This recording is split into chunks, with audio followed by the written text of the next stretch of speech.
just took pictures on the red carpet stairs. It was so fun and so cool, and I'm so excited. We just got in, and we're gonna get some interviews done, and we're gonna walk the pink carpet, and yeah, I'm so excited. Yes, let's go in.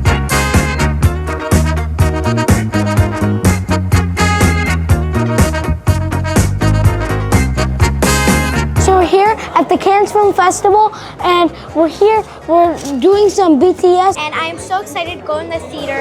Everyone is here. Our Yes, journalists and are we got here. a little Peter is something. here. Yeah, and we got a little something to share with you guys after. Yes, we're so excited. Stay tuned.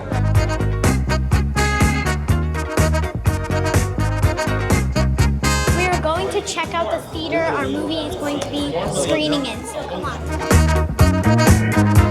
Hey guys, so right now we're taking our seats and getting ready for the movie. It's like gonna be in The 20 movie? minutes. Shield. I'm here supporting the movie Shield at this amazing movie theater, and it's just because if the woman heals, the family heals. Now to watch it all perfect and finished was breathtaking. It was amazing. I couldn't believe it. I'm speechless. And if the woman is healthy and happy, the family is healthy and happy. So go shield yourself.